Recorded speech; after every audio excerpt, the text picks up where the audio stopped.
4, 3, 2, 1, go.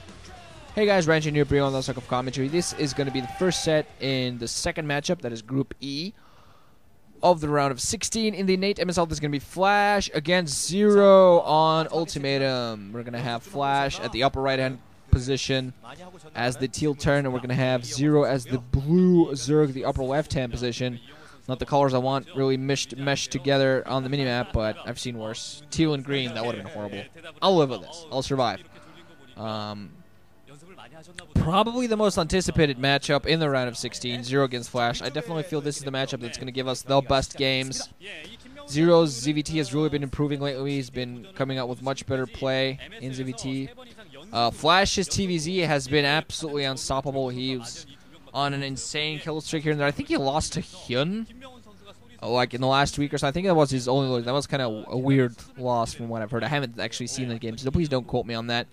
ZerO's going to get the Overlord in the right position. That's already going to give him a help. This is, of course, a 4-player match. It's already going to be an immense help to get this guy in the right position. And Flash, meanwhile, is not going to wall off. 4-player map against he feels. It's fairly easy to wall off your natural expansion, but he feels he wants to keep those SCVs close. And he's not really expecting any sort of rushes, apparently not really expecting to need that front wall. We're going to see what sort of strategy he's going to go for. He's just been absolutely unstoppable TVZ.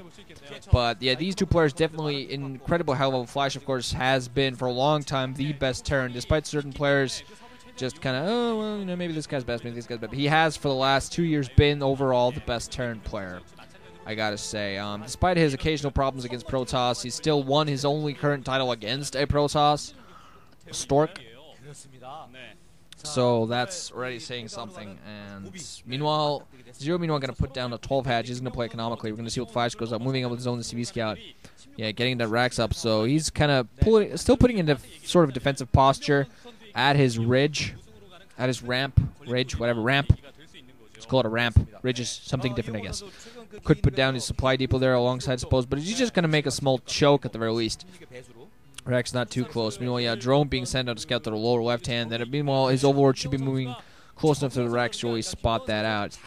And we get to see the Korean commentators talk at the lower right hand corner for a little while. Just see them with little antics. Of course, Nelron not being included in this number as he was the last season. He has moved to OGN, so he gets to be in the freaking OSL. Lucky Nuke, he gets to stare at Nelra's face all the time.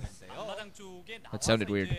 But, okay, ZerO also did put down his spawning pole, alongside going to put down his hatchery inside his base. So he's going to go for 2-base strategy, most likely Mutalisks. On the opposite side, Flash meanwhile going to go for 1 Rax into expand, just going to continue getting his number of forces up. So he's going to most likely go for Biomech.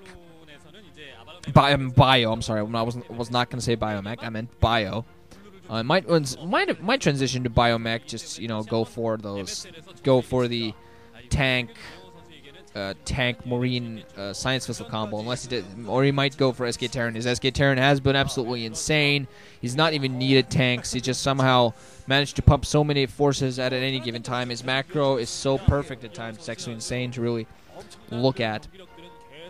No idea where he really gets it from. Still not really mining much gas. Did pull off drones for a while from that gas, unless he just got that up. Might have actually just gotten that up.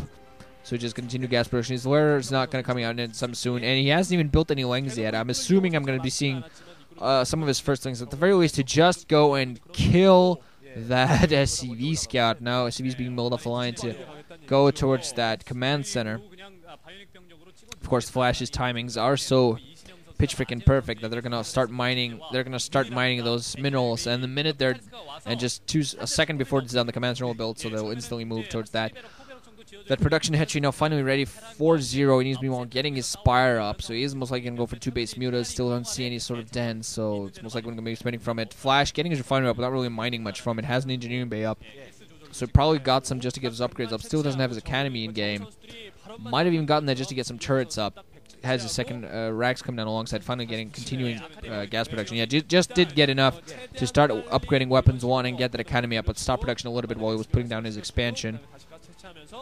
and just build up. Creep colony also being put down the natural being put down outside of ZerO's natural expansion. I feel that's a little bit far too preemptive. Well, of course, he doesn't have a lot of ground force on the ground. He only has those 2 zerglings that are just moving out, spotting the position, so he doesn't really know whether to play very defensively or whether he's allowed to play aggressively. He can really allow himself that. But there's not going to be any push imminent yet, but at the very least, he's going to start off by putting down a single Sunken colony at the natural expansion. Hydra then, and a Spire coming up, so look forward to seeing what this is going to be. Whether he's going to go try to transition into Lurkers, whether he's going to try to go for Mutal Lurker, and 4 Raxes meanwhile up on the opposite side, 4 Flash. He's just going for pretty standard, just getting us up, getting his stim upgrade going at the moment, continuing Marine production. He's going to have those medics out alongside, getting those comp stations to start scanning outside of ZerO's base. Actually, a little bit of backstory behind these guys, because there is a little bit of a story. I mean, these guys haven't really played each other much. I think I've only a game or 2. Never in a series. But ZerO's mentor, sensei, whatever, GG Play, who has recently retired due to carpal tunnel syndrome, was a guy that Flash had never managed to beat in a series. Flash played against GG Play in the Dom OSL 2007 semifinals, where he lost to GG Play in 5 games. ZerO, meanwhile, going to go for an attack, sneaking. Oh, as Flash is moving out with his forces, sneaking his Zerglings by picking off one single CV and then moving back. Meanwhile, Flash going to go for some pressure, forcing ZerO to put down even more second colonies. He's going to have 3 second colonies outside his natural, but there's not going to be any bust. It's just pressure, just forcing those second colonies to go down. Absolutely nothing else. But yeah, and of course there is some Zerglings trying to run up and actually one of them getting picked off. Drone actually going to the lower left and actually hiding there, so it doesn't get spotted. So ZerO probably thinking of expanding the lateral location, more force than moving up for Suds, but yeah, for Flash. But yeah, because there is that sort of a little bit of rivalry, because ZerO's mentor GG Play has never lost to Flash in a series, and so this kind of moves on. Maybe Flash wants to get a little bit of revenge against GG Play through ZerO, moving out with his force to the low left and not going to spot that drone. Just going to just run around, mill around to get something, getting stuck inside. But on the opposite side, ZerO going to sneak some Zergling inside. Going to stand right outside those forces being built. Meanwhile, Flash is going to spot at the lower left hand that one single drone. Meanwhile, going to lose some of his Marines that were being picked up, created, made, trained, whatever, built. And meanwhile has a bunch of Lurkers outside his natural expansion. Those Zerglings are being microed against. ZerO going to move out. Flash. Oh, no scan ready. Did get, what was that, 1 Firebat picked off, but not much else. Going to have 4 Firebat inside of his main, finally picking off those Zerglings inside of there. But a little bit of damage, man, a little bit of disruption. Full scout as well. That's a help. I think you got to scout on pretty much everything inside there. Flash, meanwhile, not going to be forced on the base. We're going to put down a bunker inside of his natural expansion. Does have weapons 1 ready, but should have 2 combat stations as well alongside. But 2 bunkers going to be put down inside the natural expansion. There are going to be Lurkers and Zerglings imminent coming in on his position. He's just going to want to make sure he doesn't engage them in the middle. Doesn't want to get surrounded, get pincered. Want to make sure he can give himself plenty of space to micro, though, just to make sure those Lurkers don't move to one side. While they're attacked, the Zerg can just sweep and come from the opposite side.